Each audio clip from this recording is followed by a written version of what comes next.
Cerrado é rico, o Cerrado é milionário. E se vocês forem nesses campos aí, nesses cerrados, essas lagoas aí, pra vocês verem as flores agora, é riquíssimo.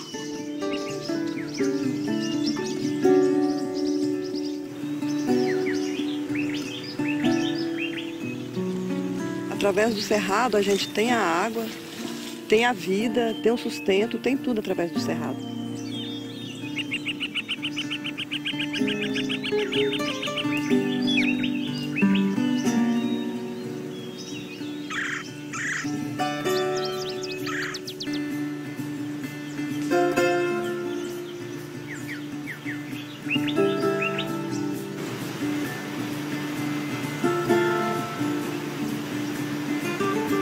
O Cerrado é a mais antiga das formações ambientais da história moderna do planeta Terra.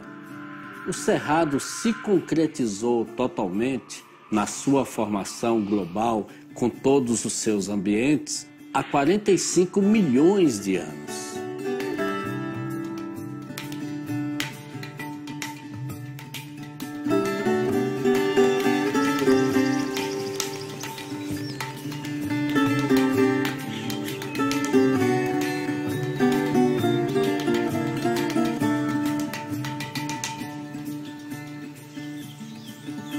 A fauna do Cerrado é especializada, a flora do Cerrado é especializada. Você tem no Cerrado muitos organismos que eles lidaram com diferentes características climáticas do passado, com mudanças climáticas, e sobreviveram. E essas soluções de sobrevivência, elas são muito importantes, inclusive, para a nossa sobrevivência. Existe um potencial farmacológico no Cerrado violentíssimo. Do Cerrado é que eu tiro as ervas para poder permanecer a saúde. Faço sabão para cura de fruta do Cerrado, remédios medicinais, vermífugo caseiro, expectorante. Eu faço remédio para psoríase, leishmaniose, rancinias, tudo com erva. Eu tive uma doença endêmica na região chamada leishmaniose. Tomei plantas do Cerrado, tratei com erva e curei a leishmaniose.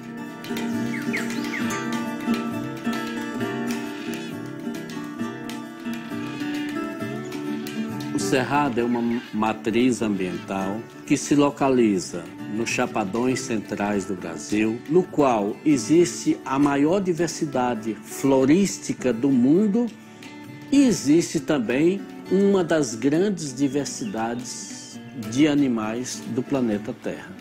A existência dele é importante para o equilíbrio dos biomas que o circundam. O Cerrado ele é considerado um hotspot, que são algumas pouquíssimas áreas do mundo que são consideradas de extrema importância por ter espécies que só se apresentam por aqui e que estão sob algum grau de ameaça.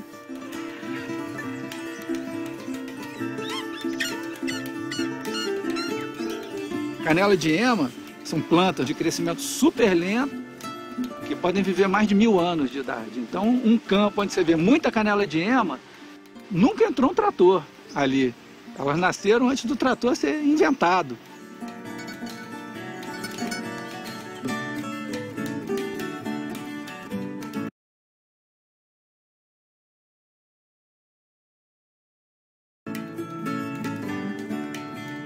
E esse ser tão velho recebeu muito recentemente, há poucos milhares de anos, a visita, e não foi uma visita, que esse ser tão novo veio para ficar. Esse ser tão novo é o homem. E a presença do homem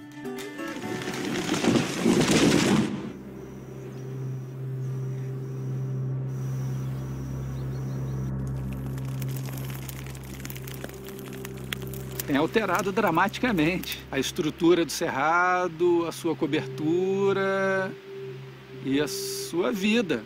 Todo mundo fala, estão destruindo a Amazônia. Cara, o que estão fazendo com o Cerrado é muito pior e muito mais rápido. O Cerrado já chegou ao seu clímax evolutivo, o que significa que, uma vez degradado, ele não se recupera nunca mais na plenitude de sua biodiversidade. O que era a cobertura original do Cerrado, 50% hoje já não existe mais, do que as delimitações do bioma de acordo com o IBGE. Ele já entrou num processo de extinção praticamente irreversível, né? O que resta são pequenas manchas de área preservada nas unidades de conservação.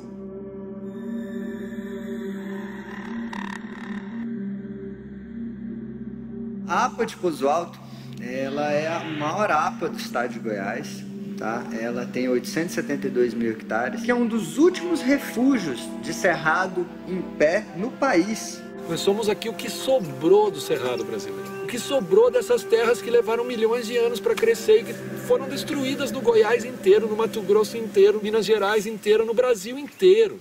A APA é uma unidade de conservação do grupo de uso sustentável, cujo principal objetivo é ordenar a ocupação do território. As atividades, né, dentro dessa unidade de conservação deveriam ser de base na conservação. O que pode e o que não pode ser feito nessa APA é determinado por um plano de manejo. Então, o fundamental para uma APA é uma articulação ampla, né, com diversos setores da sociedade que vivem na APA, e a construção de acordos, né? O plano de manejo é um grande acordo de convivência na APA. E o plano de manejo que foi inicialmente proposto é algo assim que é praticamente a institucionalização de crimes ambientais, né? Então, por isso que a gente está lutando para que a gente tenha um plano de manejo que seja coerente com a proposta de uma APA. Um dos pontos focais é que a instituição de unidade de conservação ela visa a melhoria da qualidade de vida das populações envolvidas. A luta é fazer, em primeiro lugar, que o Conselho da APA do Pouso Alto seja representativo. Porque hoje ele foi ocupado pelos grandes fazendeiros. Ocupado por aqueles que não estão nem aí, não estão preocupados nem com o turismo, nem com a preservação ambiental. A gente não tem representatividade da área turística, os assentamentos rurais não estão representados, a agricultura familiar e orgânica não está representada, a comunidade calunga não está representada.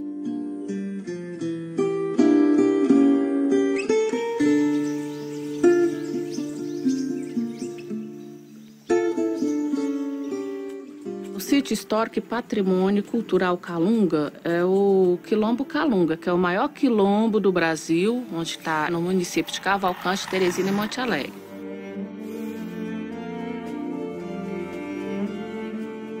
Cavalcante surgiu pelo ouro. Na época, chegou-se a ter 10 mil escravos registrados, trabalhando nas minas de ouro. Esse quilombo ele se formou dessa mistura dos fugidos, dos abandonados e depois dos alforriados e tal. E ele permaneceu, né, muito isolado. Calunga, pra gente, foi um povo sofrido que chegou por aqui para esconder, sobreviveram e aqui está. Eu tenho orgulho de ser calunga. Eu nasci e criei aqui e as coisas para nós tudo aqui era difícil, tudo era dificultoso. E nós tínhamos que cuidar das coisas de nós mesmos daqui do mato, cuidar das raízes de pau para sobreviver, para tratar da saúde. E nesse tempo o povo aqui era tudo sadio, era difícil eu falar com uma pessoa. Hoje em dia aqui, o que eu estou sentindo mais coisa que a doença aqui está mais do que era. Quem é o calunga honrado de verdade, continua calunga até hoje, usando a tradição, tanto nas plantas medicinais, no modo de ser e a cultura. O que tem mudado hoje no calunga é a melhoria, a qualidade de vida, né? Que eu sei que tem que melhorar muito, mas tem melhorado, porque às vezes as pessoas confundem cultura com pobreza.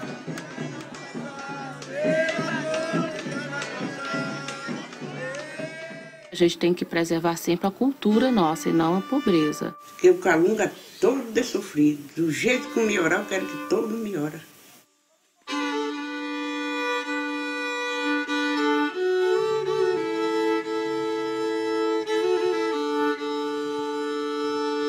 Eu quero mais força para o calunga, para melhorar nossa comunidade. Mas não quero nada de destruir nossa comunidade, não. O território calunga é grande. Na verdade, é o maior território quilombola do mundo. Tem 272 mil hectares. Parece muito, mas ainda é pouco, considerando que muitos descendentes dos quilombolas não têm uma terra demarcada ou estão fora do território calunga. E eu já me nasci e me criei aqui no povoado de São José. Eu fiz a minha vida trabalhando, derramando suor, pegando a enxada e o machado, fazendo minhas plantações. E aqui eu tenho minhas galinhas, umas vacas ali. E essa terra que eu vendi, ela veio do teterevô, do avô. Eu vendi para a mineradora. Aqui é um campo de extração de manganês. Aqui está localizada a maior jazida de manganês do estado de Goiás. Esse aqui que é o manganês, que ele é extraído de lá, da laje. Ele aqui é uma liga do ferro. Sem esse minério aqui, nós não vamos poder andar de avião nem de carro. E eu seria contra a extração se causasse danos, tivesse impacto, mas é uma coisa de impacto mínimo. Esse material pode voltar para o mesmo buraco aonde você arrebentou aquela laje. Isso aqui, o rejeito dela é um adubo, você pode misturar na terra e plantar qualquer florestamento. Olha lá, aquilo ali era rejeito, ó. Tá vendo tanto que tá bonito as árvores lá, ó. A população local ela ainda tem uma visão muito limitada do que é a problemática ambiental. Olha o evento que aconteceu em Mariana, né? Então, no momento em que vier um empreendimento desse, que a gente receber aquele calhamaço de papel do EIA-RIMA, nós, sociedade, temos o dever de observar todos os detalhes. A gente vai depender disso para ter uma chance maior de frear a ganância da mineração, mas impedir, eu particularmente acho muito pouco provável. Infelizmente, Cavalcante, toda a história do município tem uma forte ligação com a mineração. Esse aqui é o leito de um rio seco. Esse lugar aqui representa muito para Cavalcante, que esse aqui foi o primeiro garimpo de cristal declarado. E essas vazantes foram todas exploradas com pá e picareta para poder tirar o cristal. E, portanto, a Soriônica ficou com essa largura.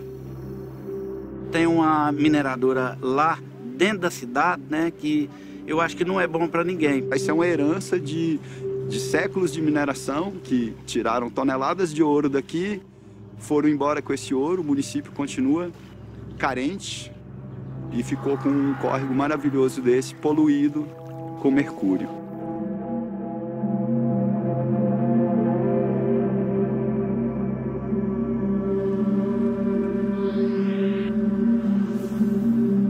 De ouro, diamante, tudo tinha nesse rio e estava sendo explorado.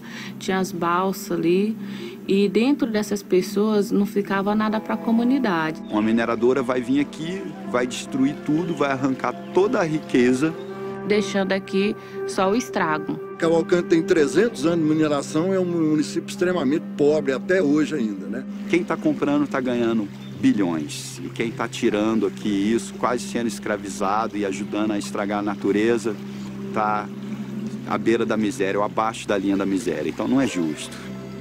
Eu considero hoje mineração a principal ameaça da Chapada dos Veadeiros.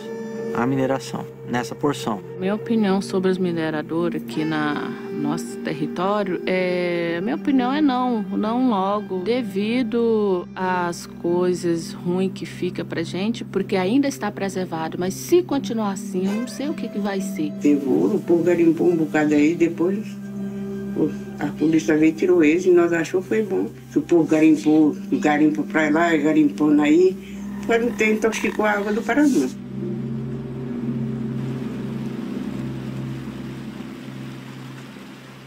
Cavalcante é uma província mineral riquíssima. O município, como um todo, acha importante essa atividade. No município, ela não pode ser predatória. Tudo que seja para preservar é bem-vindo. Desde que eles venham com a medida não de castração e sim de construção, tudo bem. Eu vivo do minério. Acho que, de certa forma, poderia haver uma área sendo 100% protegida e algumas áreas que já estão degradadas e ainda tem minério que pudessem continuar para não gerar, inclusive, conflitos, né?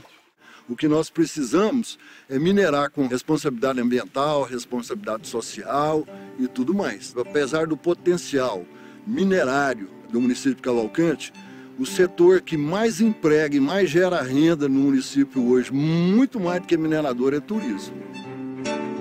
O turismo distribui renda. Então, realmente, assim, em termos de interesse da população, em termos sociais, ambientais e tudo, o turismo é muito atraente para o município. Uma coisa tinha que conviver com a outra até que naturalmente o ecoturismo se fortalecesse, que as pessoas, as famílias aqui passassem a depender mais do ecoturismo e menos de um garimpo ilegal.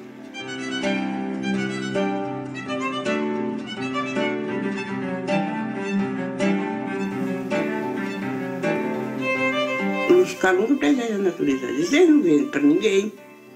O calunga aqui só dos calungas. E os calunga sempre precisou de utilizar disso aqui para a sua sobrevivência, tipo caça, até a madeira para fazer sua própria casa, tá? A pesca, né? Mas nada assim de forma que estragasse o meio ambiente. A gente trabalha com a roça de toco, planta um ano no lugar, o outro ano refloresta.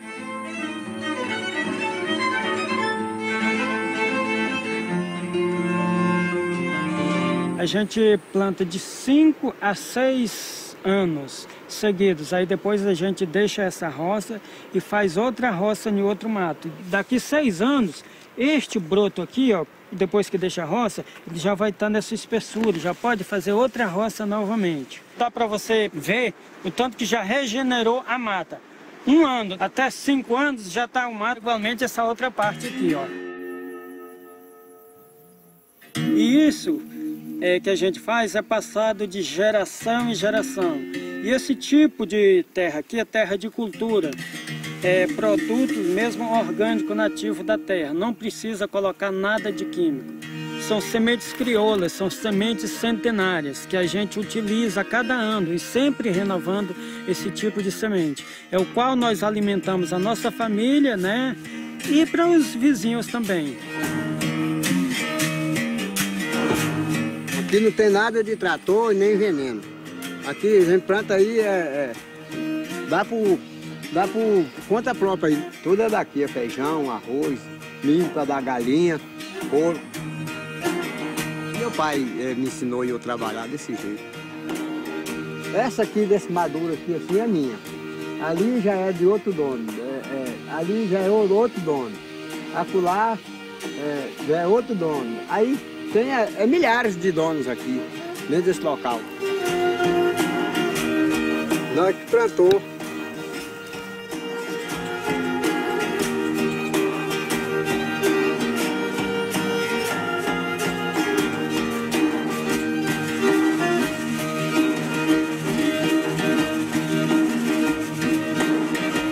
São 350 anos fugindo pelo sertão, foram caçados impiedosamente, inclusive pelo mercenário Lampião.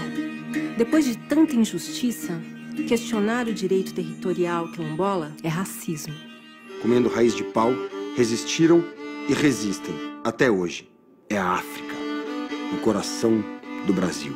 Na escassez ou na abundância, os calungas descobriram as supercomidas, comidas especiais, altamente nutritivas.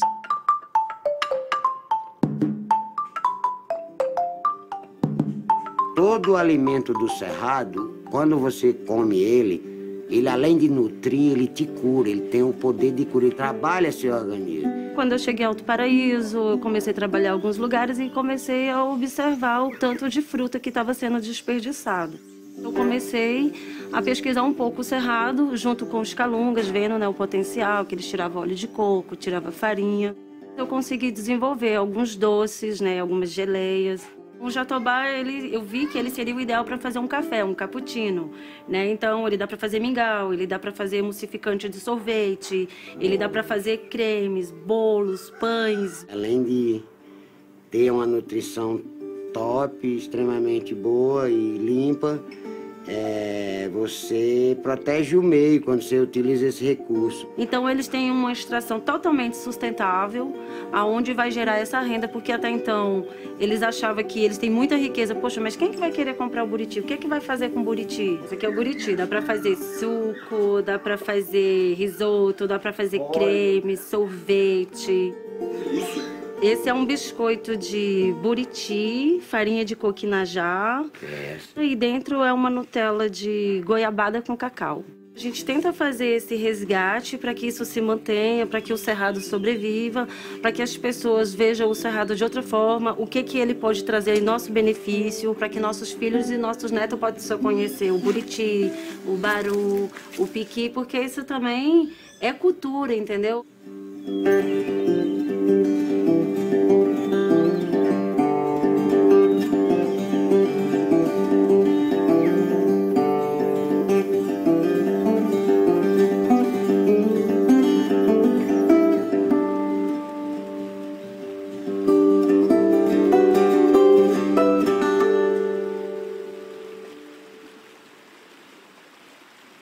Todo mundo olha para o Cerrado como aquele lugar das árvores retorcidas e secas. Mas é graças a isso que a gente tem tanta água nascendo aqui. Você olha o Cerrado, está crente que ele está num lugar seco, não está não. As raízes estão dentro d'água. O lençol freático é bem profundo, 15, 20, 30 metros. As raízes chegam até lá. Por isso, as árvores não perdem as folhas no Cerrado. O cerrado, as raízes do cerrado, associadas ao complexo de vida, contribuem para a infiltração dessa água. De onde vem a água? Ela nasceu, mas nasceu de onde? É a água que escorre do solo. A rocha, o quartzito, ela é uma esponja. Quando ela absorve água, tem muito espaço entre os grãos da rocha, para a rocha ficar encharcada, né?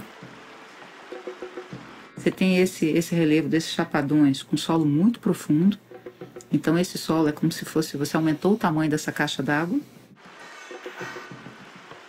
O fato dele estar num planalto um pouco mais alto, né, faz dele também que ele funciona como um guarda-chuva, né, distribuindo essa água para as outras regiões do Brasil.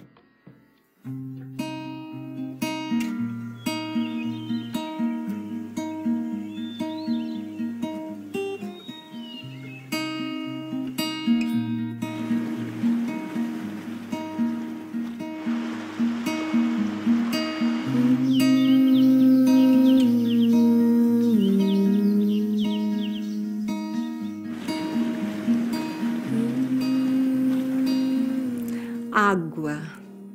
O que a gente faz sem água? Sem água não dá. A água é vida. A água é tudo.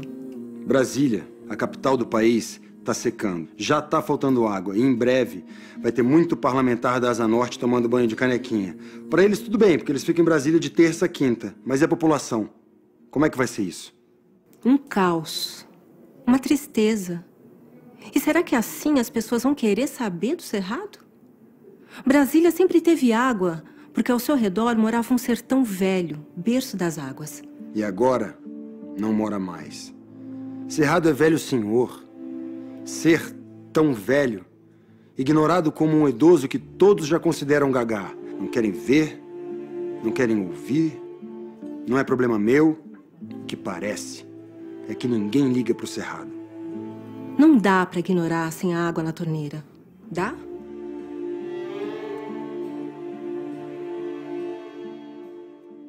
A gente está sabendo também que o avanço da fronteira agrícola e tudo isso que ele traz por trás está minando esse berço das águas. Você corta a árvore do Cerrado. A água que é chupada por essas plantas maiores, que essas folhas grandes, que evaporam bastante água durante o dia inteiro, elas acabam. Então, seca aquela área e torna o solo mais seco.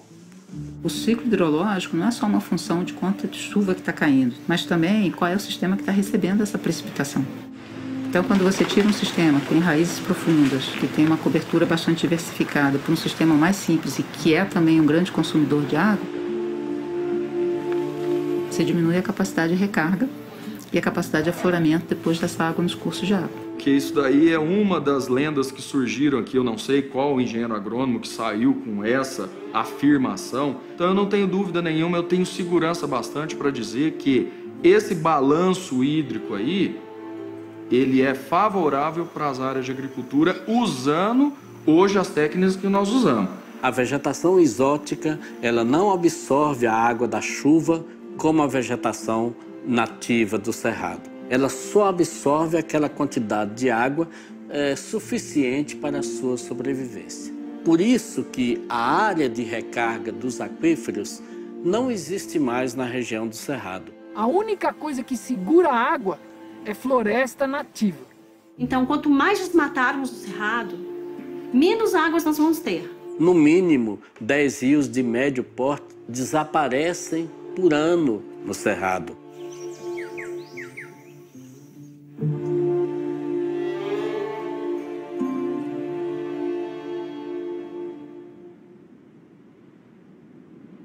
Ali tem a área da Fazenda Gavião, né?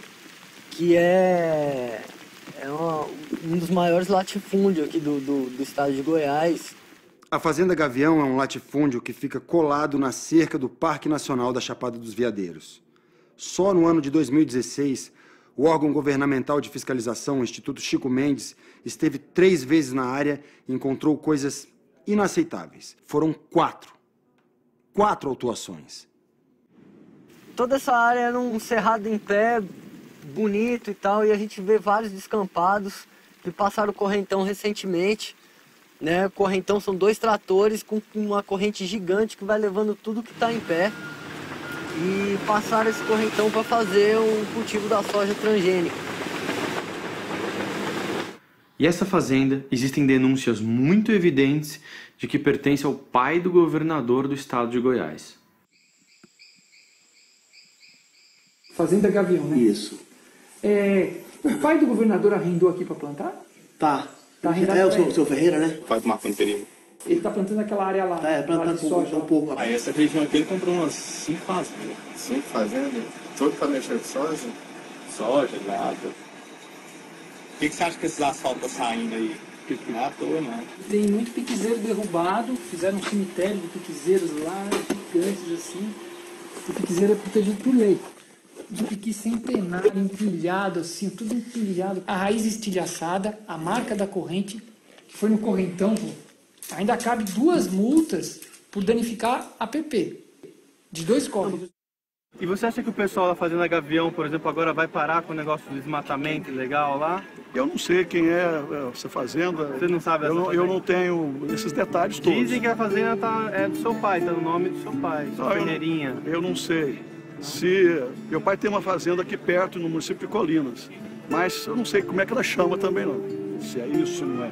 E outra coisa, eu até já pedi para ele vender esse pedaço de terra que ele tem lá, para nós não termos qualquer tipo de comprometimento em relação a isso. São 5 mandatos na mão desse mesmo governo PSDB. Eles apoiam, sim, essa política dos ruralistas. É temerário nós deixarmos um patrimônio de tão grande valor como a Chapada dos Veadeiros na mão de decisão de um Estado guiado pelo agronegócio.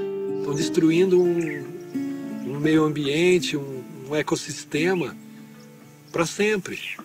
O que mais me preocupa é algo muito sério, que é a extinção do cerrado.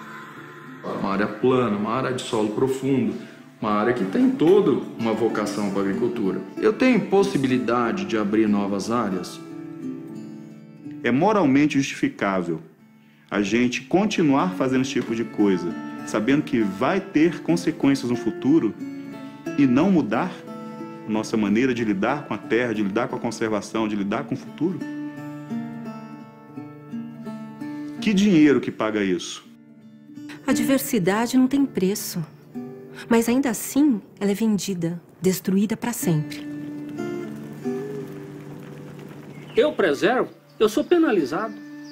Se eu preservar, eu sou penalizado. O cara quer. Se eu preservo, todos querem a sua fazenda. Quer desapropriar você, quer expoliar você, quer fazer parte em cima de você. E quem é que paga essa conta? E os anos de vida que o cara deixou de viajar, de comprar o carro, devia ter vendido. Não, ele preservou. Então, estou aqui fazendo a defesa do agricultor mesmo, porque eu sou agricultor, tenho que defender minha causa. É óbvio. Preservar é o pior negócio do mundo. Não é não. O pior negócio é a soja transgênica. Primeiro, porque é um caminho sem volta. E segundo, porque a longo prazo dá prejuízo mesmo. O ciclo econômico da soja no Cerrado é de apenas 6 anos. Se fizer tudo direitinho, com rotação de cultura e tudo mais, vai para 12. Mas ainda assim, é pouco.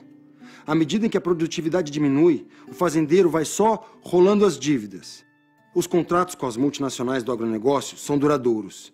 E, eventualmente, o produtor não consegue atingir a meta do contrato. Contrato esse onde a terra é a garantia válida.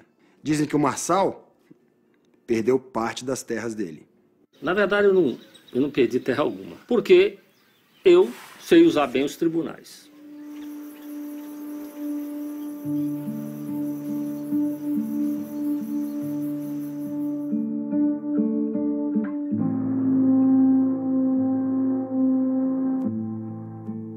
O Caminho do Cerrado é o nome do projeto. Esse nome surgiu por conta da devastação que está acontecendo, né, do caminho de Brasília até Alto Paraíso, na GO 118. E o objetivo dele é fazer essa denúncia, né, do impacto do agronegócio, principalmente no Cerrado.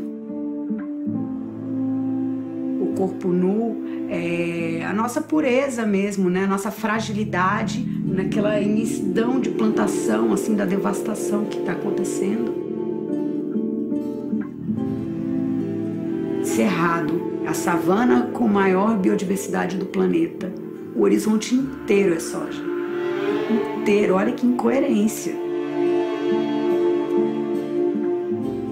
É um projeto que está mostrando o caminho que o Cerrado está tomando.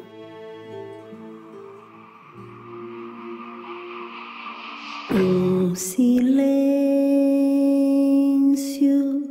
um vazio, quase nenhum pio, um calor, um calafrio, um clarão sombrio. Tem que ter um retorno econômico para aqueles que preservam e prestam serviço para a humanidade. Vai preservar de graça. Alguém trabalha de graça? Alguma empresa trabalha de graça? Por que o produtor rural tem que preservar de graça? É possível fazer produção e é possível fazer com ecologia? É, mas a custo. Quem paga esse custo é o produtor.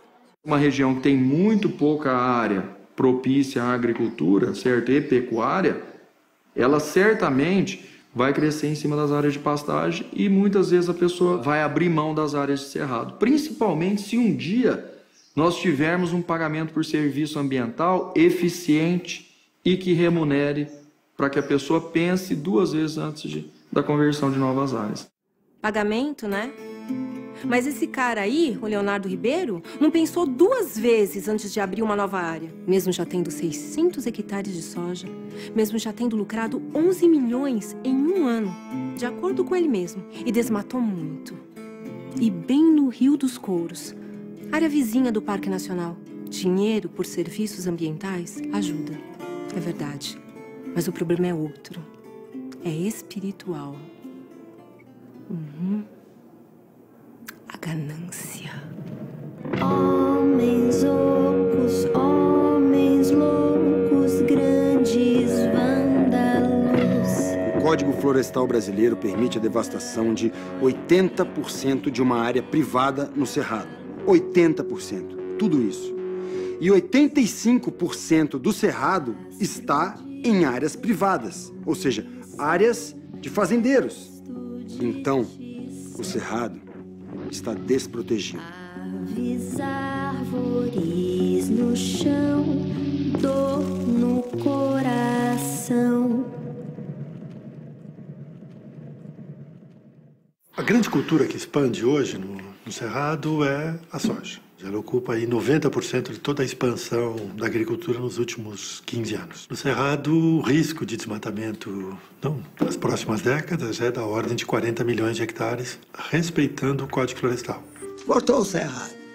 Primeira coisa, já um efeito de clima, de umidade. Segundo efeito, permitir a erosão. Nós estamos falando de solos de cerrado extremamente pobres, certo? Que hoje estão dando produtividades nos solos mais férteis do mundo. Como foi feito isso daí? Através de investimento em calcário, através de investimento em fósforo, através de investimento em correção de solo. Outro erro, excesso de calcário mobiliza até mesmo a estrutura do solo. O solo se torna mais friável, mais erodível, perde nutrientes. Você usa o que é tecnicamente recomendado. Existe uma relação técnica, você usa aquilo que é necessário para você ter uma produtividade mínima. Então, isso varia com vários tipos de solo. Um você precisa usar um pouco mais, outro um pouco menos, porque ninguém vai fazer uma agricultura com excesso de insumo. Poderia ter um manejo de nutrientes melhor do que você tem, porque o que você coloca em excesso na agricultura, é o que eu falo, sai pelo ladrão.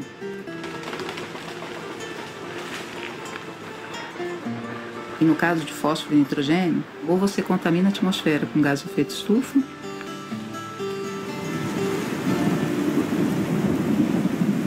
ou você vai eutrofizar os seus recursos hídricos.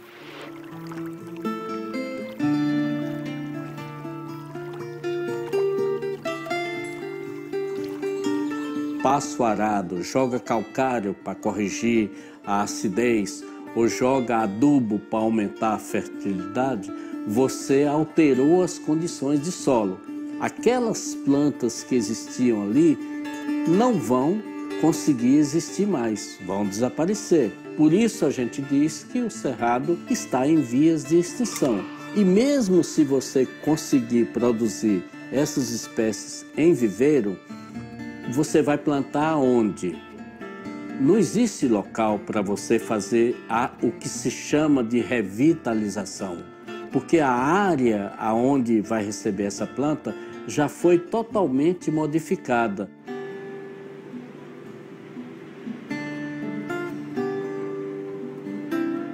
Quanto mais adubo, mais calcário bota, mais inseticida tem que usar. Porque você acabou com a biodiversidade. As pragas invadem. Acaba as nossas lavouras sendo refúgio das pragas do agronegócio, porque eles usam todo tipo de agrotóxico, todo tipo de defensivo, e nós não usamos. Se você tem um monocultivo nesses campos de altitude, nessas áreas mais altas, né? Então você acaba prejudicando essas nascentes em cima dessas áreas e prejudica todo mundo que está abaixo. E o que a gente já tem acompanhado é a contaminação dos rios por esses venenos que infiltram no solo, vão para o lençol freático e chegam na água. Você poluir um lençol, um aquífero, você pode levar milhares, às vezes milhões de anos para poder recuperar e essa água se tornar disponível novamente. A gente é o maior consumidor, né, de veneno do planeta. Isso é sério. Em 2013, foram consumidos 1 bilhão de litros de agrotóxicos no Brasil. Uma cota per capita de 5 litros por habitante. E existem 14 tipos de venenos extremamente nocivos para a nossa saúde que continuam sendo usados no Brasil. São venenos banidos em outras partes do mundo. Viramos mercado de escoamento do veneno recusado pelo resto do mundo. É muito veneno. E os nossos insetos, né, estão sofrendo de forma muito agressiva nos últimos tempos pelo agrotóxico. Você não tem mais esse agente polinizador. Sem polinização, a planta não produz fruto. E sem fruto, ela não tem filho para se reproduzir. Isso simplesmente leva à extinção daquela espécie. Qualquer que seja o sistema produtivo que é baseado em pesticidas, baseado em morte, não é bom para o cerrado, não é bom para a vida. Uma área de proteção ambiental, como é que a gente vai envenenar uma área de proteção ambiental?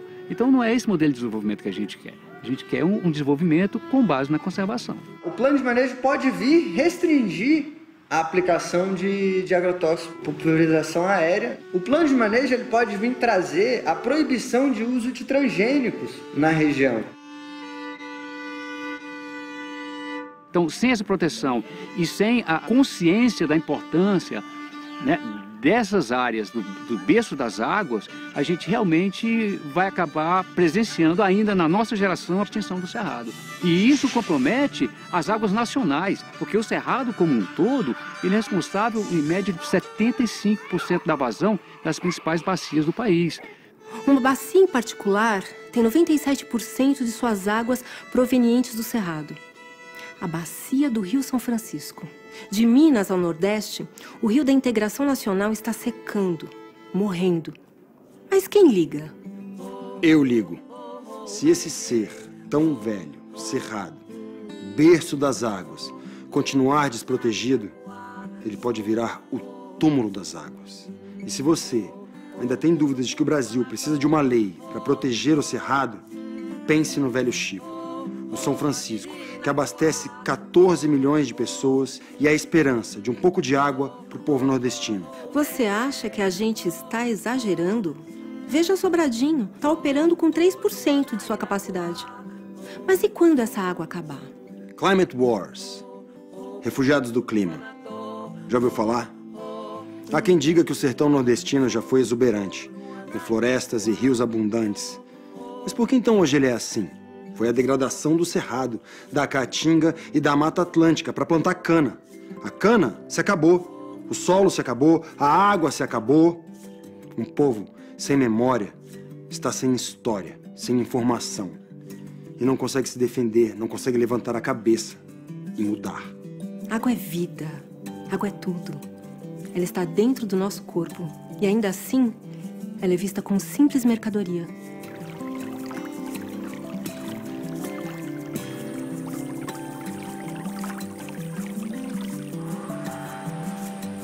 Nós temos aqui a principal bacia da região, é a bacia do Rio Tocantinzinho, tá? Onde já foi pedido um estudo integrado da bacia hidrográfica deste rio para a implementação de 22 PCHs ao longo do trecho desse rio Tocantinzinho. Especificamente o caso de Cavalcante, foi analisado um único rio, né, que é o Rio das Almas. A barragem é Santa Mônica. Ele iria barrar o rio, que depois vai abastecer parte do território quilombola. Isso aqui é o Paraná. É aqui que o pessoal da Furna queria fazer, mas só que a comunidade Calunga não aceitou. Aí eles iam fechar esse paredão com aquele outro ali, ó.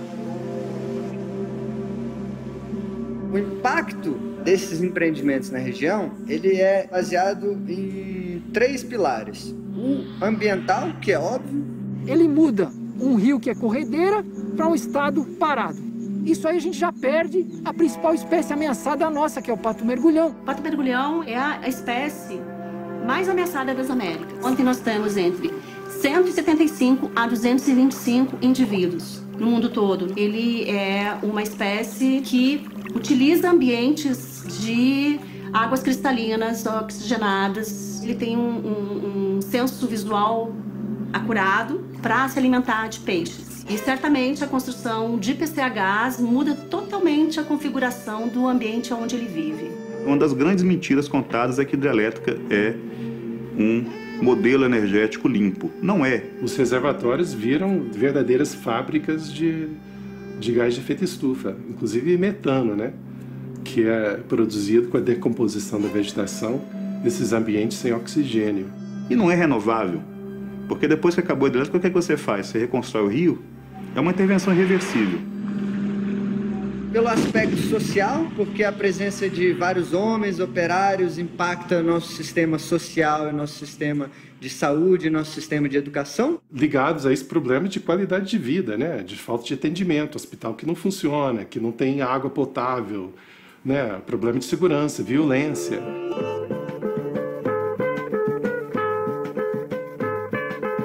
A gente não quer isso. Se sair uma hidrelétrica aqui para nós, é como a gente perder uma pessoa da família, um filho. Já tiveram aqui para a gente poder assinar, né, os papéis para poder ser indenizado. Eles foram aqui no meu vizinho, Aí foi lá no Brivaldinho, inclusive o Brivaldinho foi indenizado também. A primeira coisa que eles fazem com a população local é tentar dar a impressão de que é um fato consumado. O empreendimento que ainda está em fase de estudo, que tipicamente não sequer tem um processo de licenciamento ambiental, faz isso como uma forma de manipular a população, de não se mobilizar para defender seus direitos, para dividir a população. Alguém chegou aqui falando que era uma obra do governo. Eu não queria assinar documento nenhum e insistiram que de todo jeito a gente seria indenizados, né? E que de todo jeito ia sair.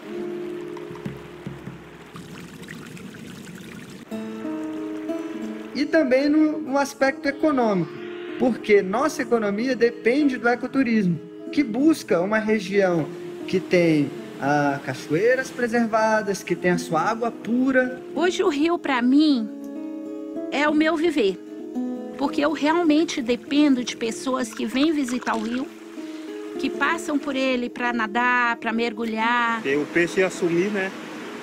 E também ia acabar o rio, aqui também é onde eu faço minhas viagens. Eu não quero estar viva para me ver, porque eu acho que vai doer muito. Vai me matar assim, ó, lá dentro, vai me arrancar minha vida. Hoje, do jeito que o plano de manejo nos foi apresentado, está autorizada a construção de pequenas centrais hidrelétricas na APA do Pouso Alto, na área de proteção ambiental. 99% dessa energia vai sair para outras intenções, que são mineração no local, para polos industriais, para as grandes cidades. A gente não é radicalmente contra a construção das PCHs, a gente precisa estudar caso a caso. É a pressão daqueles que vão ganhar economicamente com essa ação. Arranjos feitos com empreiteiras que eu não sei se são muito legais, que acabam fazendo com que esse modelo seja um modelo aplicado. A construção de PCHs no rio Tocantinzinho foi autorizada. A empresa Rialma, de propriedade da família Caiado, está prestes a iniciar a construção das usinas Colinas, Serrana Bela, Concórdia, Bom Sucesso, Harmonia e Renascença, todas no rio Tocantinzinho. Pode-se ouvir o som de tratores destruindo o cerrado. E a margem esquerda do rio já foi toda desmatada. Eu vou pedir eles, com amor e carinho, que pelo amor de Deus, que eles nunca fazem essa barragem aqui, deixa nós conservar a nossa vida. Isso que nós estamos pedindo a eles, o governo, o presidente, o deputado, isso que eu peço a eles, pelo amor de Deus, tenha dó de quem sofre. Eu não pediria a ninguém que já foi sofrido, que é sofrido. O país tem a sua matriz energética baseada na hidroeletricidade. Isso foi construído a partir dos anos 70. Nós temos aqui empreendimentos hidrelétricos de Serra da Mesa. É o maior volume de água do Brasil, 54 bilhões de metros cúbicos. Serra da Mesa, em 90 anos, não vai conseguir mais produzir energia elétrica, porque a sedimentação assoreia o lago. E isso aí acaba inviabilizando a produção de energia elétrica. Por menor que seja, vai ter um impacto em toda a comunidade planctônica, que são os micro-organismos que são a base da alimentação de muitos outros peixes. Então isso não tem como ser compatível. Não dá, não cabe. Hoje nós temos duas situações diferentes dos anos 70. Uma delas é a escassez hídrica, que já é uma realidade em todo o país, e o advento da energia solar como tecnologia alternativa à energia hidrelétrica. A construção de uma PCH, pelo volume de energia que ela vai gerar, ela é mais barata, ela é mais rentável, então o custo-benefício é melhor, é mais interessante. A região da Chapada dos Veadeiros está incluída como o segundo melhor lugar em termos de potencial de incidência solar do país.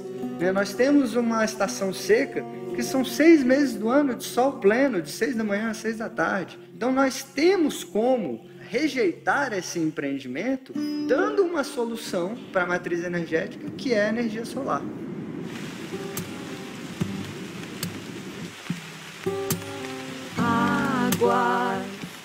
Água sagrada, bem precioso, é preciso cuidar.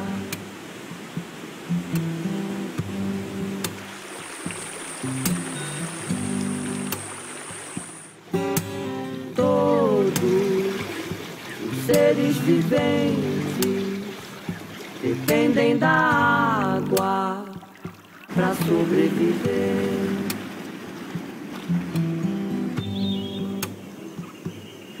Consciência, a conservação, sem desperdício, sem degradação. Na terra, nas nuvens, na chuva, no ar, nascemos das águas do céu e do mar. Esse último ano, essa outra fazenda aqui na frente, eram vários tratores derrubando todas as árvores, deixaram algumas polpas e foi tudo virado pasto. Estamos sendo aqui rodeados pela soja, pela monocultura, que mata todas as águas, todas as plantas e todos os animais. E a gente fica assim, querendo fazer alguma coisa, cantando, tocando, fazendo projetos de conscientização, de educação ambiental. As pessoas precisam de ser informadas, porque informando elas conhecem, e conhecendo elas podem ter um motivo para agir.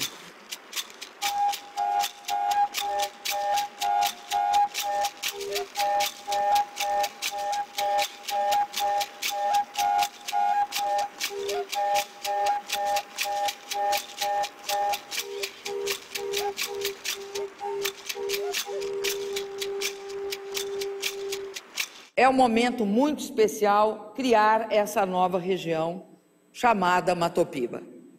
Que inclui Maranhão, Piauí, Tocantins e Bahia. O Matopiba é visto como a grande área de fronteira agrícola, as grandes áreas em que a produção de alimento no mundo tende a se expandir. Na verdade, foi uma dezena de grandes fazendeiros que se interessaram pelo Matopibas, justamente pela possibilidade de expandir o seu patrimônio. A expansão se fez, sobretudo, em áreas de cerrado, convertendo diretamente cerrado em produção de grãos, soja, essencialmente. Então, hoje, a área que está ocorrendo o desmatamento é o Matopiba, e isso é preocupante. Nós estamos transformando e aumentando a produção de grãos sem desmatamento, sem desmatamento, sem desmatamento. Não é só a área convertida, são as áreas degradadas que ficaram.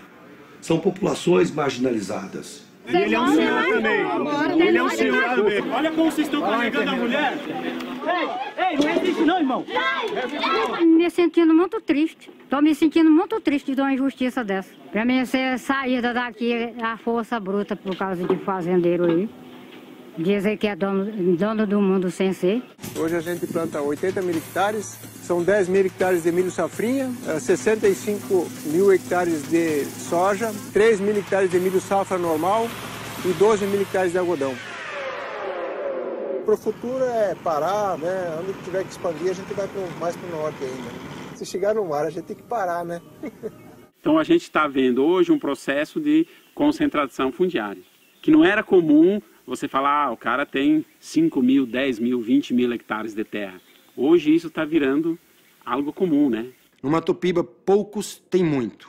0,5% da população concentra 60% da riqueza. E 80% da população é considerada muito pobre. São famílias que têm uma renda mensal inferior a R$ 700. O que é o Matopiba? Você vai pegar as últimas reservas, resquícios de cerrado e transformar tudo isso em produção de commodities. Você vai colher frutos durante 5 anos, 10 anos e deixar para gerações futuras um deserto. E para o país inteiro você vai deixar uma grande crise econômica e social que não sabemos as consequências dela. Uma crise de fome e de sede. Porque no sistema de produção do agronegócio brasileiro, uma única semente patenteada por uma empresa estrangeira só funciona com pesticida, também dessa empresa. Isso cria um vínculo de dependência entre o fazendeiro e empresas multinacionais. Criamos super pragas e, para combatê-las, super pesticidas. Com o tempo e a disseminação desse sistema, as sementes tradicionais e biologicamente diversas se perdem. E perdemos, assim, qualquer chance de sair desse sistema. Diversidade significa sobrevivência. Significa ser capaz de continuar a produzir.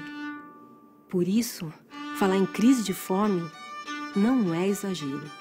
O sertão velho cerrado não está em risco. Quem está em risco é o ser humano. A atual política agrícola e agrária esqueceu que o ser humano está incluso na cadeia ecológica. Esse argumento de que o agronegócio é o salvador do Brasil, aumenta o PIB, é mentira. Ele é o salvador da economia hoje, mas a longo prazo é a falência dos fazendeiros e de um sistema produtivo de milhares de anos. Só cultura, cultivo e sementes.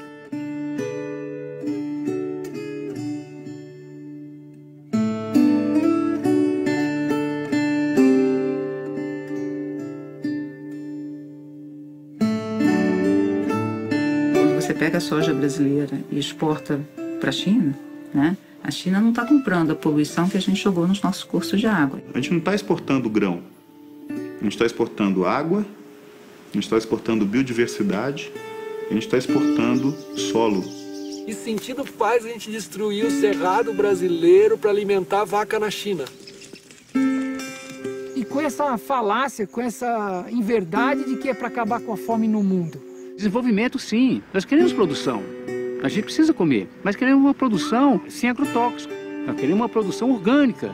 Nós queremos agroecologia, né? Nós queremos algo que esteja em acordo com a preservação ambiental. A gente pode ter alimento, mas tem que pensar na água, tem que pensar no vizinho que está plantando o seu orgânico.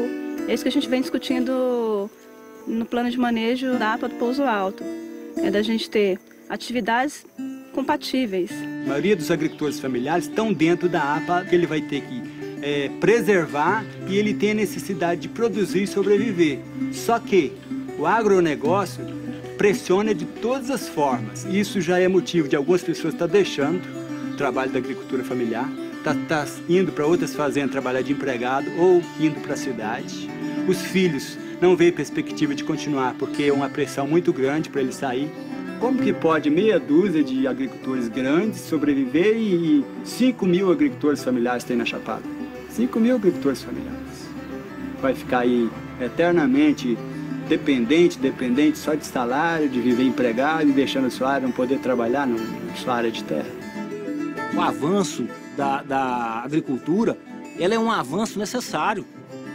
Felizmente ou infelizmente, ele é necessário. A agricultura é imprescindível para nós. Na verdade, aqui mesmo no entorno de Alto Paraíso tem vários assentamentos, agricultura familiar, que abastecem a cidade. Essas monoculturas não abastecem Alto Paraíso em nenhuma região aqui. É tudo para exportação. O sujeito, ele não acredita naquilo que faz, porque se acreditasse no que fizesse, ele comeria soja transgênica com agrotóxico e dava isso para o filho dele. Pergunta se ele dá isso para o filho dele.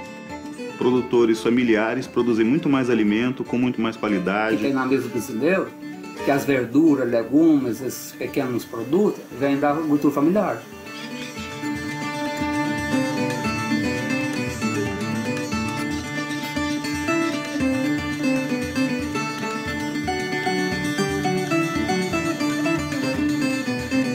A agroecologia, o princípio básico dela é o homem do campo, é o bem-estar social daquela família que está ali. Mas é também o bem-estar social aqui, é comer sem veneno. É muito bom, né? Porque a gente pode se alimentar bem, pode passar isso para os outros, né? Saber que você está se integrando com a sociedade de forma justa, né? Você está fazendo bem e recebendo bem, né? Está recebendo seu sustento através da saúde dos outros. Os moradores daqui, a gente fomenta essa feira para que as coisas funcionem da maneira como a gente acredita que o mundo tem que ser, né? Melhor. O grande barato da história é a comercialização direta. Ou seja, quem você encontra na feira vendendo é o produtor, não tem um atravessador ali na tua frente vendendo. É o cara que está produzindo. Você pergunta para ele, ele te diz, ó, eu botei isso, botei isso, botei isso. Trabalho com a própria semente minha. Minha própria semente. Eu não trabalho com soja, com milho, nada transgênico. Nem compro. Sem veneno que se produz alimento. Alimento e veneno não combinam. Não tem nada a ver uma coisa com outra.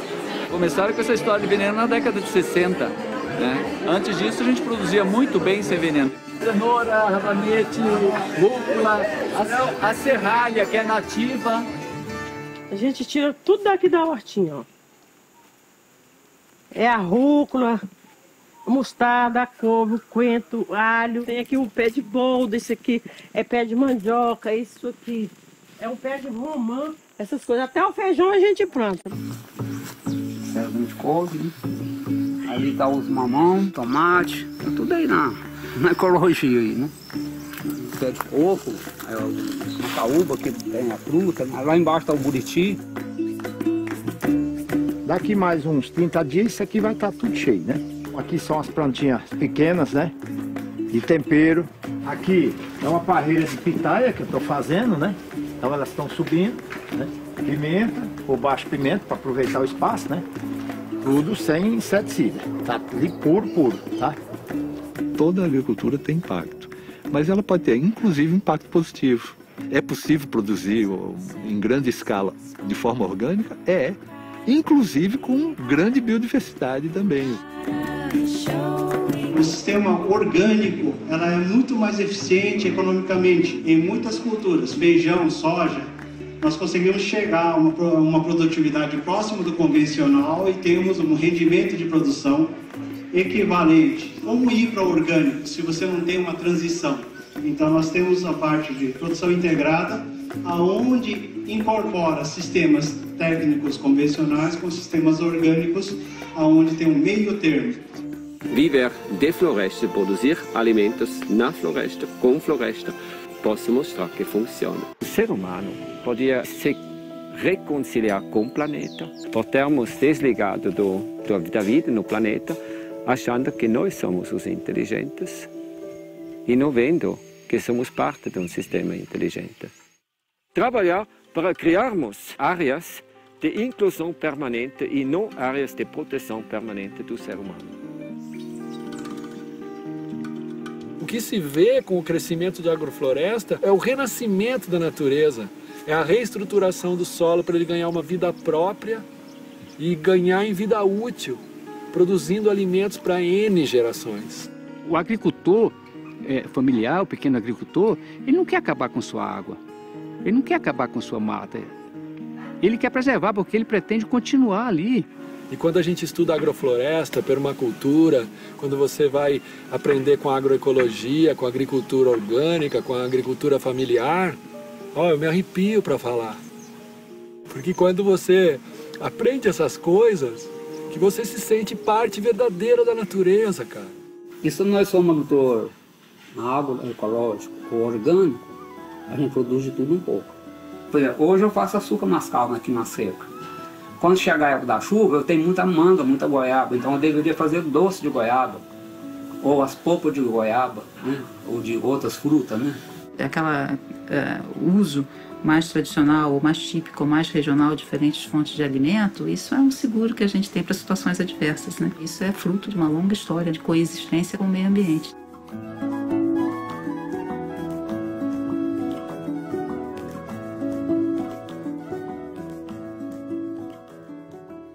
Eu faço parte de uma cooperativa, né? A Cooperativa Agroecológica da região da Chapada dos Veadeiros. E nessa cooperativa, praticamente 100% dos agricultores são agricultores familiares. Já conta com mais de 200 cooperados, atendem os programas do governo federal de aquisição de alimentos. 30% da merenda escolar da região já é atendida pelos nossos produtores orgânicos.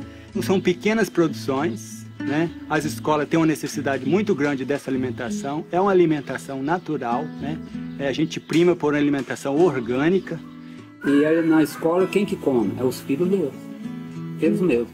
Então eles produzem para eles mesmos se alimentar. E o governo paga por isso. É preciso que o Estado traga investimentos para fomentar atividades econômicas compatíveis com o desenvolvimento sustentável da região, que venham trazer geração de riquezas econômicas aliadas à conservação e preservação do meio ambiente. Esse desenvolvimento do plantio de soja, ele vem geralmente só para os donos das terras, né?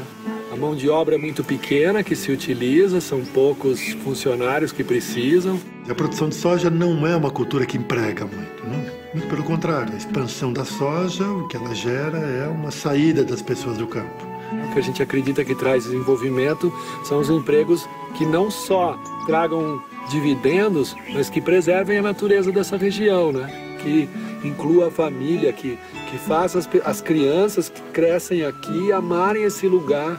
Existe realmente outro modelo de desenvolvimento para esse país, baseado na conservação, baseado na biodiversidade, baseado na água, baseado na riqueza social, cultural das comunidades tradicionais.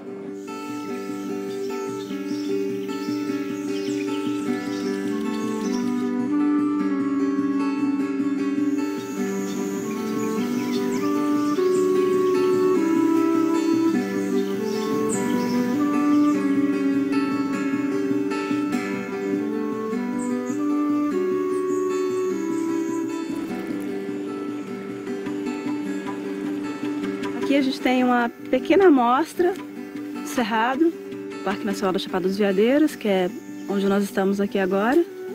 Quando aquele parque foi criado, no governo Juscelino, ele tinha aproximadamente 700 mil hectares. Ele recebeu uma série de mutilações do governo militar. Então hoje ele tem por volta de 10% da sua área original. São 65 mil hectares. Hoje a gente planta 80 mil hectares. Isso é muito pouco, principalmente para a fauna. O que a gente tem hoje, Chapada dos Veadeiros, ele não é efetivo para conservar a biodiversidade da região. O Brasil não precisa mais de parque. O Brasil hoje é um grande parque preservado. Do Cerrado inteiro, a gente tem 0,5% de área protegida, de categorias mais restritas, como o Parque Nacional. Uma APA, né, essa categoria, Área de Proteção Ambiental, a gente não consegue ter o mesmo grau de conservação que um parque nacional como esse. E há cerca de 3 anos, o Ministério do Meio Ambiente, em parceria com o ICMBio, retomou os estudos para uma nova ampliação do Parque Nacional. Então essas áreas que a gente mais briga pela conservação, que são os campos de altitude, elas estariam integradas dentro de uma categoria mais protetora, que é um parque nacional.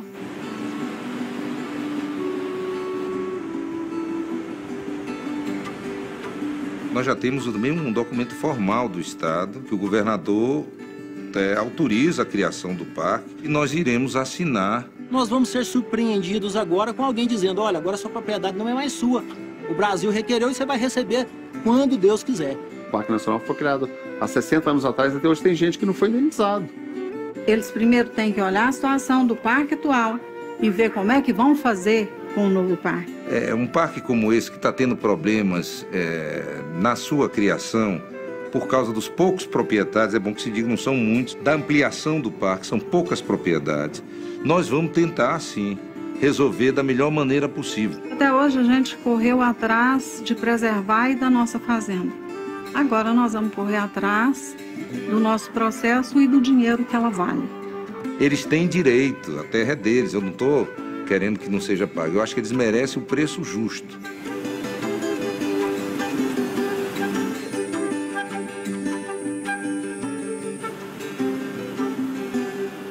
O Parque Nacional tem 65% da sua área Cavalcante. E hoje não tem um portão em Cavalcante, que é o chamado Portão Norte. Estamos trabalhando para isso.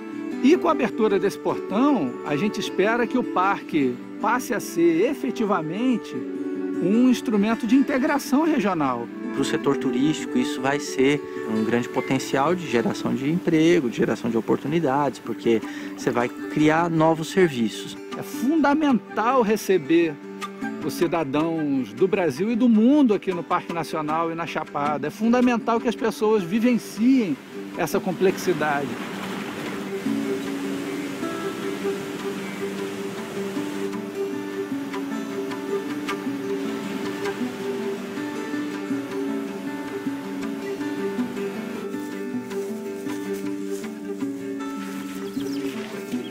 A Chapada dos Veadeiros é um lugar assim bem incrível, o que tem aqui, né, de natureza. Ninguém estaria aqui hoje se isso aqui fosse tudo plantação de soja, não tenho a menor dúvida disso. E estamos caminhando com os meninos na cachoeira, tendo contato com a natureza. A importância do turismo, né, é na qualidade de vida, né?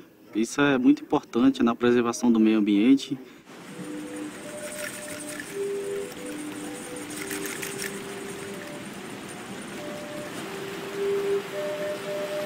O Cerrado é o coração do Brasil, ele interliga todos os biomas, ele distribui água para todos os biomas. Como que um bioma tão importante que abastece quase o país todo não tem uma lei? Daí que nasceu a Fundação Mais Cerrado. O primeiro passo é a gente conseguir fazer uma pressão para ter uma lei do Cerrado. Isso é uma necessidade. Nosso trabalho é muito de conexão, atores, especialistas. Fazer essa interligação para fortalecer a rede, para que o Cerrado ele realmente seja pauta. Eu já estou ficando totalmente dentro dessa causa, quero lutar, fui chamado com o coração e eu chamo todos vocês a virem junto. Vamos fazer desse lugar aqui um exemplo pro mundo, né? Não é só pro Brasil, não. E não só Alto Paraíso, como a APA do Pouso Alto, que são 6 municípios na região. Quando a gente entrou nessa situação da APA de Pouso Alto, a gente viu 2 furos. Primeiro furo, que é o próprio plano de manejo que estava sendo apresentado de forma insustentável.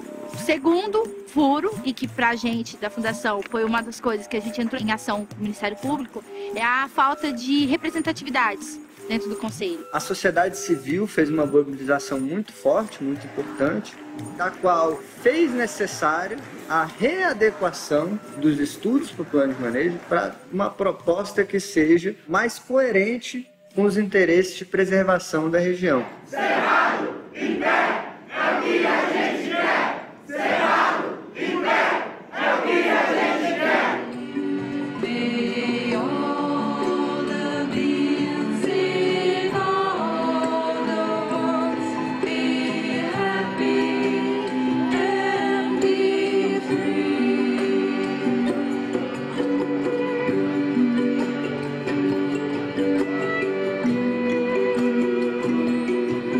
Nós estamos unindo poder público, estadual, municipal, terceiro setor, iniciativa privada, sociedade civil, em prol desse objetivo comum, que é abrir caminhos para uma vida sustentável, uma vida em harmonia com a natureza. Com a presença do governador Marconi Perillo, com o respaldo do vice-governador e de todo o governo, a assinatura da portaria do plano de manejo da APA do Pouso Alto.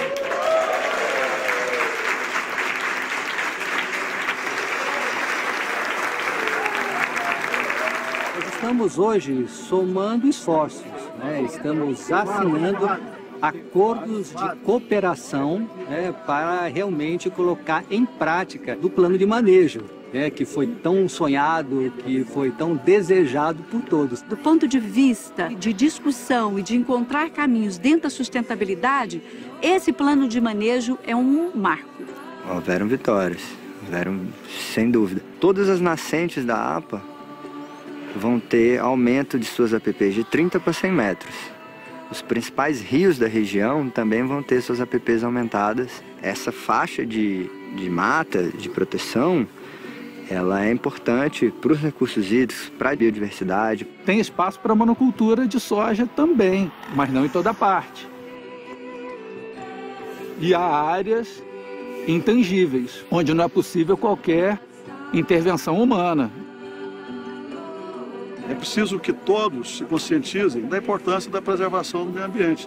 Isso não pode ser uma coisa só para ecologistas, tem que ser de todos. Outro avanço, a criação dos grupos de trabalho. É o único plano de manejo que você conclui e permanece os GTs já discutindo para quando chegar na época da revisão, é um GT que está discutindo agrotóxico, está discutindo a transição de pecuária para lavoura, está discutindo mineração e está discutindo energia.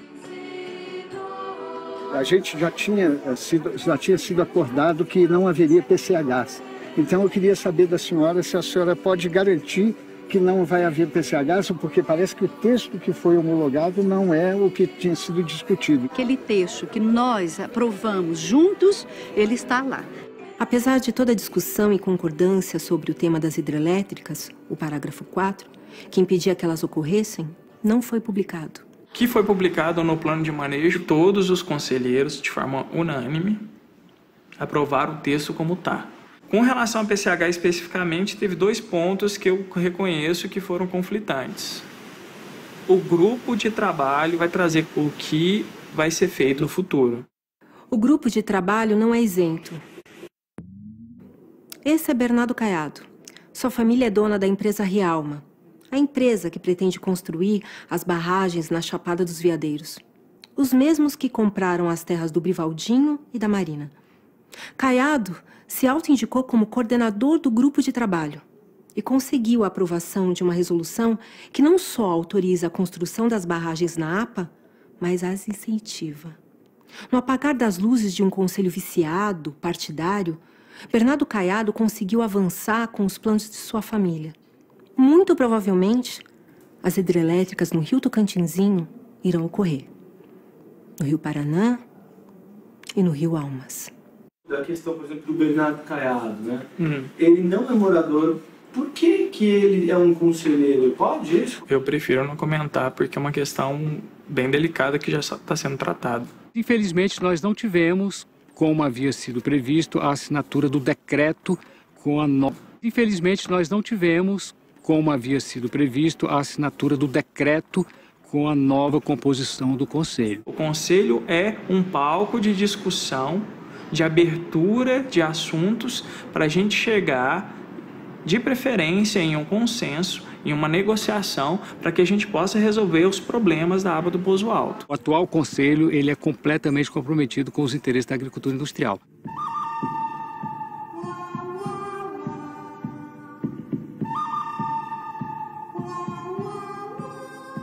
A verdadeira razão de alteração desse conselho, todo mundo sabe qual é.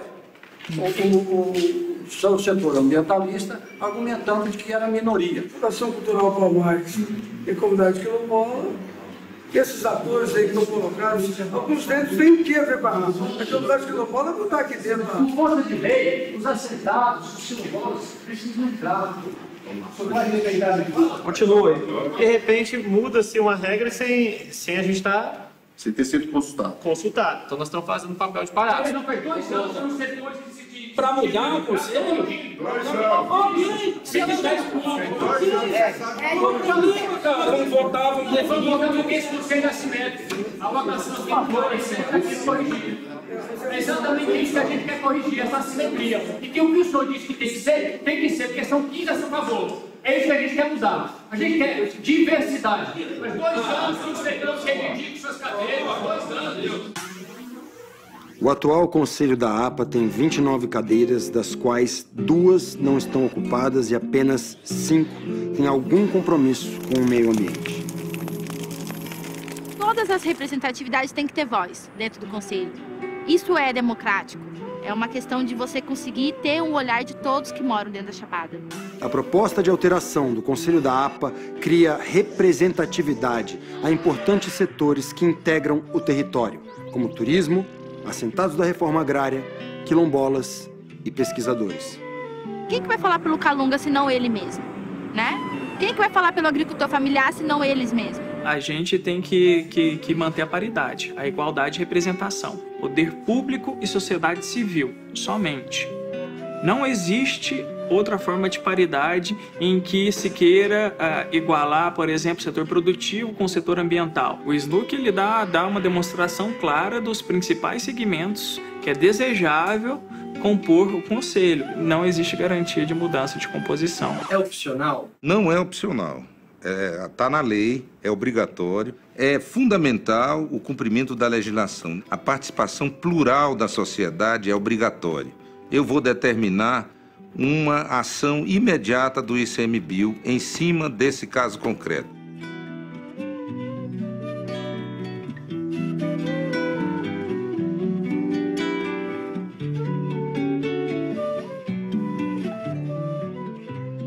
Não estou satisfeito com essa limitação do meio ambiente.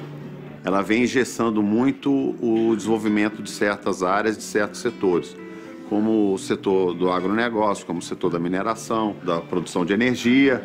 O que o agronegócio vinculado à política pensa do Cerrado? Que aquilo ali é uma reserva de expansão agrícola, que aquilo ali não pode ter restrições. Quais são as contrapartidas do governo? Até agora nós só ouvimos o que nós vamos fazer para melhorar o meio ambiente nosso, que é o melhor do Brasil. Só o meio ambiente, meio ambiente, meio ambiente, é o meio ambiente, é o meio ambiente, é o meio ambiente, como se fosse uma devastação total, mas não é isso que ocorre, não. Quando eu considero as áreas de agricultura e as áreas de pastagens, eu tenho que aproximadamente 90 milhões de hectares do bioma cerrado foram convertidos. Essa área convertida, ela tem impactos, comprometendo os estoques de carbono. O cerrado tem o solo oligotrófico. Mas o que é isso?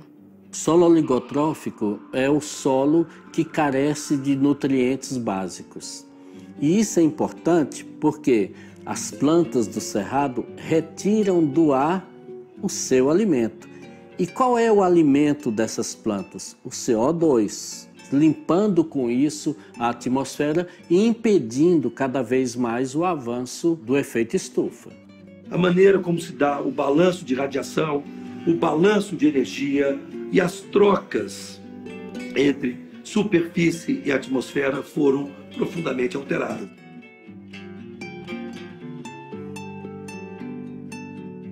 Nós não somos mais poluidores. Nós estamos só sequestrando carbono só. Nós estamos ajudando. Esse discurso aí está deturpado. Aquecimento global não é por causa de produtor rural, não. O clima depende de processos superficiais. Se eu estou mudando a superfície, eu estou mudando o clima.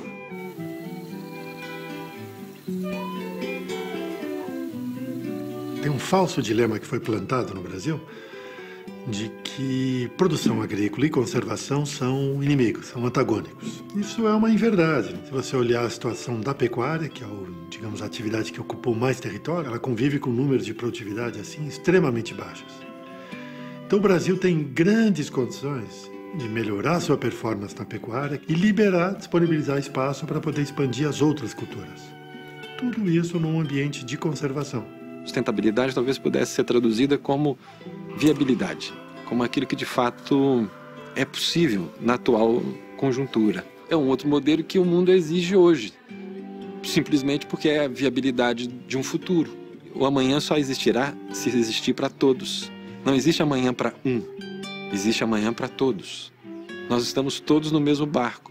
É isso que todas as convenções climáticas do mundo falam o tempo todo. A sustentabilidade é isso, é cuidar da nossa casa, da nossa terra, da nossa água, do nosso ar.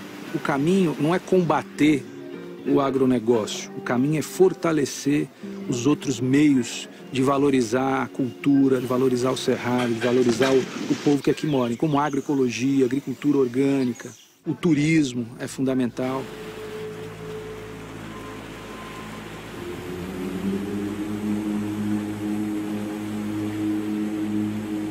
Nesse mundo está tudo interconectado.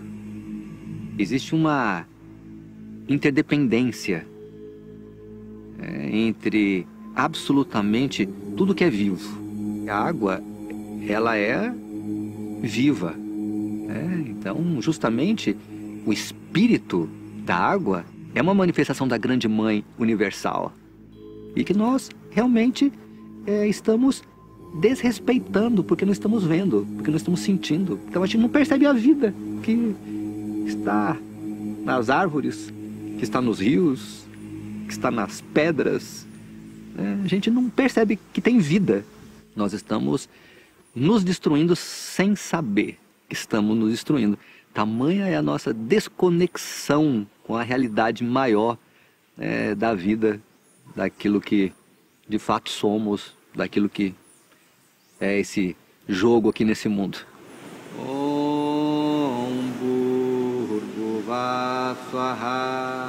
Que em todos os três mundos, terrestre, astral e celestial, que eu possa meditar sob o esplendor daquele sol que nos ilumina, que toda a luz dourada acalente o nosso entendimento e nos guie em direção à morada sagrada. Tatsaviturvarenyam bhargo devasya dhimahi dhiyo yo na prachodhayat.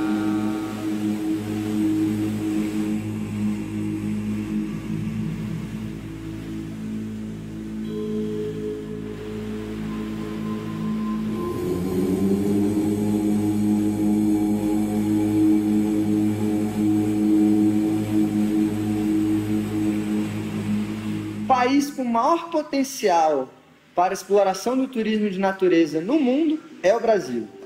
Não era mais certo se eu tenho 60% do território coberto com florestas, que a minha primeira fonte de rendimento fosse floresta, e não derrubar a floresta para plantar agricultura? A economia da região está crescendo a ritmos maiores do que o PIB do país com o ecoturismo. E o ecoturismo depende da preservação. Aquela região, ela, imediatamente, ela passa a ter uma importância mundial dentro do contexto de áreas protegidas, dentro do contexto de áreas para ecoturismo. E isso aumenta a sensação de bem-estar das comunidades. Elas acabam se sentindo valorizadas, né? O amor próprio delas aumenta por se sentirem pertencentes a um lugar tão especial. Arco-íris, quantas cores, verdes rios, manguezais,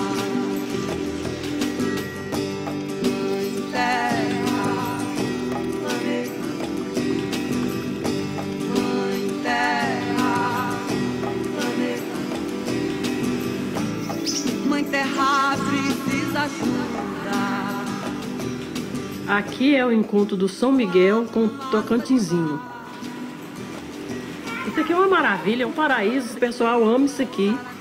O pessoal gosta disso aqui demais. Os turistas vêm, tem gente que vem aqui, não quer ir embora. Aí o pessoal vai lá, faz o passeio e volta e completa aqui com a comida. E depois volta e já traz família, traz outras pessoas, traz amigos. O turismo para a gente aqui é um ponto positivo porque tem ajudado e está ajudando muito a família, né, na geração de renda e também na questão de preservação do meio ambiente. E os turistas, quando vêm, é uma alegria para a gente. A esposa faz uma comida, eles acertam com ela, eu faço minha viagem, eles acertam. E o turista não leva nada, eles trazem. Né?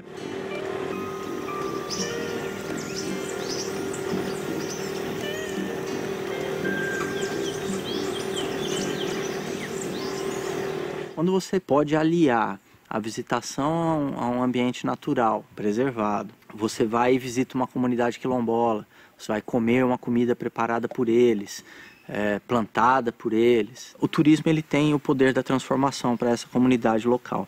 E as pessoas hoje têm a oportunidade de terem o seu próprio negócio, abrirem sua própria lanchonete, seu próprio camping, sua própria pousadinha, ser um guia turístico. Então você acaba tendo um alcance muito maior, né, na distribuição da renda por conta do turismo.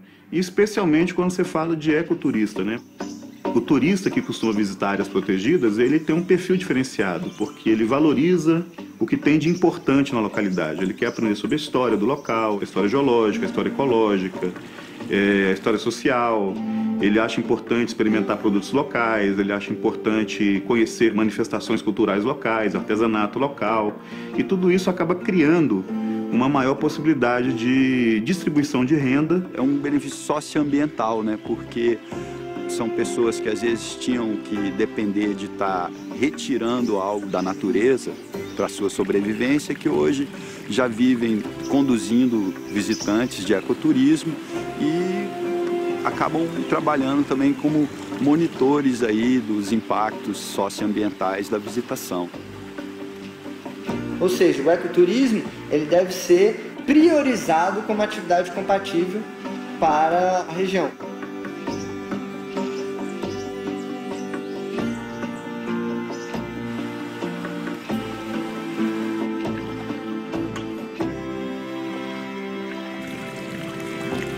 A história da relação do homem com o cerrado, do sertão novo com o sertão velho, não tem sido uma história legal.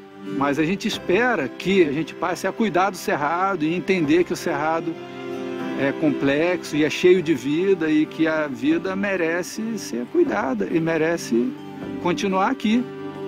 E tem espaço e condição da gente viver junto.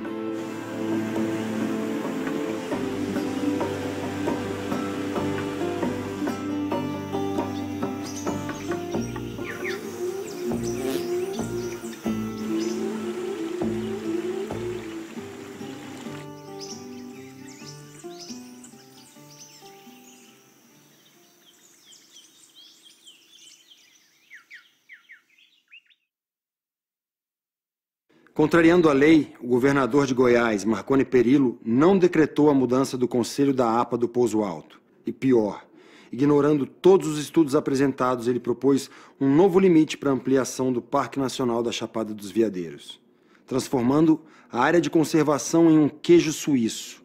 Até divulgaram uma notícia falsa dizendo que o parque ia aumentar em 90 mil hectares. A proposta não beneficiaria nem a população e nem o meio ambiente.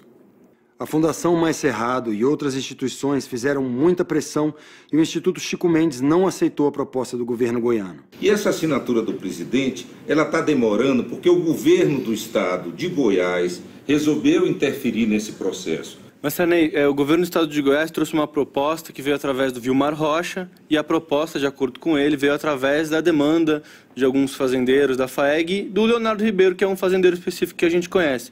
Então quer dizer que quem manda é o Leonardo, ele que manda na ampliação do parque? Não, na realidade, quem manda, em última instância, é o presidente da República. Uma notícia bombástica abalou Presidente o Brasil. Temer 3 milhões de reais em propina. Michel Temer gravado ao dar aval Seriam provas irrefutáveis de entregas de dinheiro. Vários deputados pedindo o impeachment de Temer. Não renunciarei.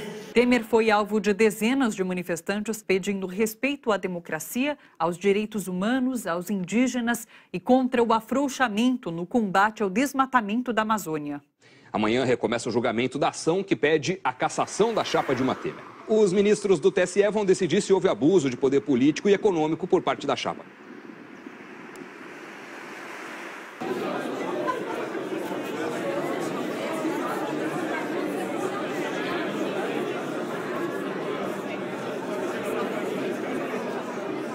Assinaremos agora um decreto que aumenta em quase 4 vezes a área do Parque Nacional da Chapada dos Veadeiros. Muito obrigado e viva a Chapada!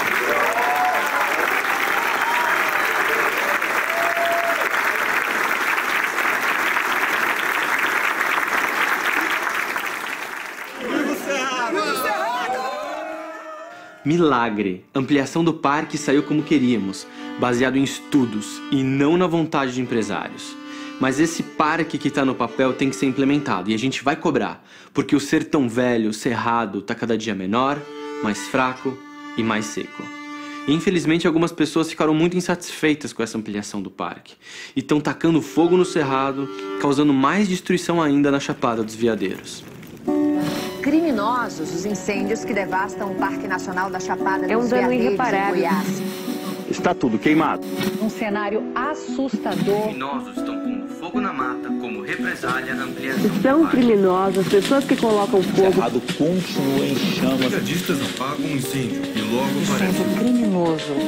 As chamas destruíram 68 mil hectares, cerca de 28% da reserva.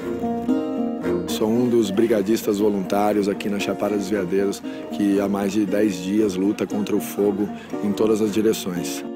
A questão de ser criminoso é delicada da gente falar nesse nível, né? Mas há indícios de que esse fogo sim foi provocado. Ele foi causado no momento do dia que estava esquentando, a favor do vento, com ventos muito fortes. Então a tendência é que ele tenha sido provocado sim para causar um incêndio de grandes proporções. É isso que nós estamos avaliando.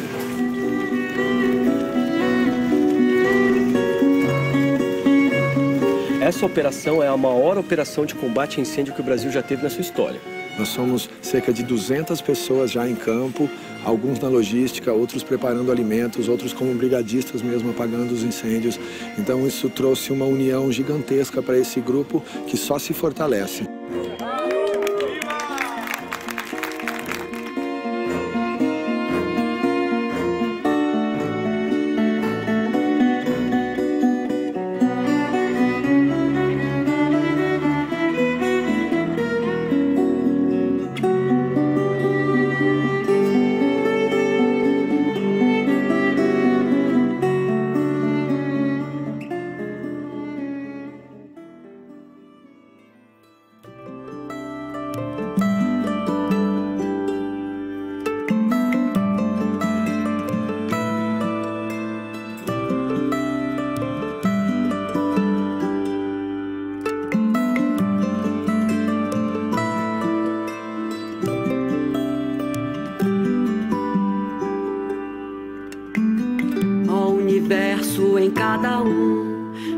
toda parte, em todos nós. Pra ti não há momento além do sempre, não há lugar além de tudo. Me separa e nunca para, me separa, nunca para, me separa e nunca para, me separa.